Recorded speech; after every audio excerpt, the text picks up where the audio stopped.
Hi everyone, मैं हूं शिफाली गिरदरवाल और आप देख रहे हैं कंसल्टीज चैनल।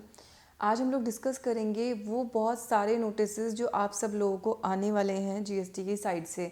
हम लोगों को नोटिसेस ख़राब क्यों लगते हैं? क्योंकि चाहे हमारी पोजीशन सही हो चाहे गलत हो, लेकिन उनको वापस रिप्लाई करने में हमें टाइम लगता है।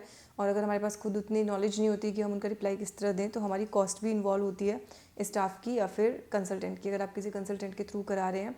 लेकिन अभी अभी इसी महीने में जबकि जीएसटी ने अपना रिकॉर्ड कलेक्शन किया है, रिकॉर्ड रिवेन्यू कलेक्शन किया है, यानी कि हाईएस्ट नंबर आज तक का, तो फाइनेंस मिनिस्टर बहुत ही पम्प्ड हैं और वो इस कलेक्शन को और भी ज़्यादा बढ़ाना चाहती हैं। इसके लिए अभी उन्होंने बोला है कि एक हफ्ते के अंदर अंदर, जी हाँ, एक हफ्ते के अंदर अंदर ऑटोमेटेड नोटिसेस स्क्रूटनी के आप लोगों को भेजे जाएंगे। तो अभी तक जो प्रोसेस थोड़ा स्लो था, अभी वो और फास्ट हो जाएगा। तो काफ़ी स्टेट्स में गवर्नमेंट ने अभी नोटिसेस ऑलरेडी जो रिटर्न के भेज रहे हैं, उसमें जीएसटी 9 के अंदर जो डिस्क्रिपेंसीज हैं उसके भी नोटिसेस भेजे जा रहे हैं। और उसके अंदर उन्होंने रिप्लाई का एक ड्राफ्ट भी बना रखा है, यानी कि आपको जो जवाब देना है उसी ड्राफ्ट के हिसाब से देना है। तो उसमें बहुत सारे इश्यूज़ ऐसे हैं जो कि कवर्ड ही नहीं है। हम सब लोग जानते हैं कि बहुत सारे इश्यूज़ ऐसे होते हैं जो डिपार्टमेंट के हिसाब से उनको लगता है कि पेबल बनता है, बट एक्चुअली नहीं बनता।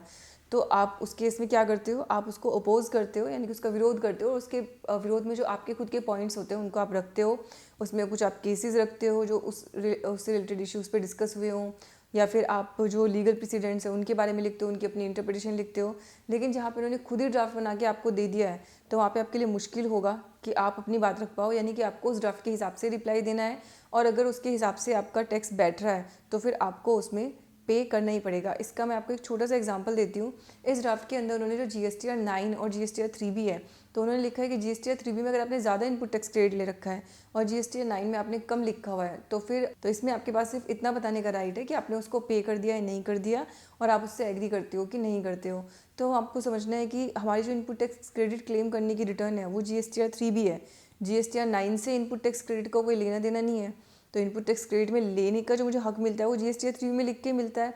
9 ठीक है, पूरे साल भर की ट्रांजैक्शन की एक समरी है। लेकिन ऐसा तो नहीं है ना लॉ में कहीं पे कि 9 में अगर मुझसे गलती से क्लरिकल एरर हो गई तो फिर अब मुझे उसको पे करना पड़ेगा। तो 3B के अंदर प्रॉपरली क्लेम किया हुआ क्रेडिट जो इतनी मुश्किल से मुझे मिला था, जिसके लिए 70,000 कंडीशन गवर्नमेंट ने बना रखी थी, उनको पास करने के बाद मैंने लिया था उसे।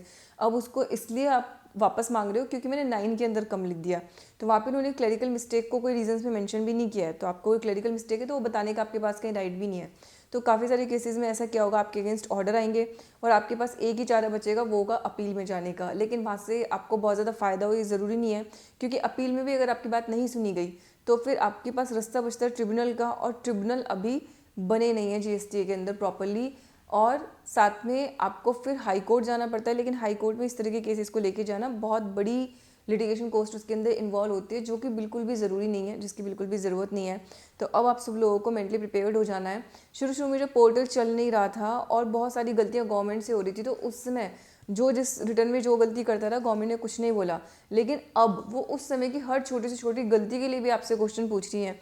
तो ये जो फॉर्मेट है, इसको मैं आपको एक व्यू दिखा भी सकती हूँ अभी स्क्रीन पे।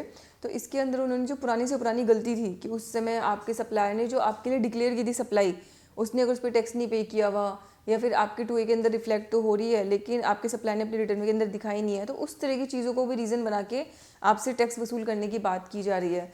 तो अब मैं गवर्नमेंट अगर इस तरीके से इस लेवल तक जाके टैक्स वसूल करने लग जाएगी, तब तो आपका रेवेन्यू कलेक्शन हाईएस्ट आई गई। लेकिन नेचुरल सी बात है कि ये सारे लिटिगेटिव इश्यूज़ हैं। अब इसमें जिसके अंदर लिटिगेशन की हिम्मत होगी तो वो आगे तक जाके अपने केस को बचा के ला पाएंगे। प्रॉब्लम यहाँ पे सबसे बड़ी यही आएगी कि वो लोग जो लिटिगेशन कॉस्ट बहुत ज़्यादा पे नहीं कर सकते, उन लोगों के लिए सिर्फ सफरिंग है, क्योंकि उनकी जो छोटी मोटी अमाउंट्स होंगी तो सोचेंगे ठीक है इसको पे करके ख़त्म कर दो, तो गवर्नमेंट का तो कलेक्शन हो गया। तो यहाँ पे एक काफ़ी बड़ा इशू है, लेकिन हम सब लोगों को इसके लिए मेंटली प्रिपेयर्ड रहना है। और यहाँ पे सबसे ज़्यादा काम आपके कोई चीज़ अगर आएगी तो वो आएगी नॉलेज प्रोविजंस की और केस लॉज की। इसके लिए एक बहुत ही अच्छा पैकेज था जो मुझे मिला और मैंने पर्सनली अपने लिए परचेज़ किया, और मैंने सोचा कि मैं आप सब लोगों को भी रिकमेंड कर सकती हूँ।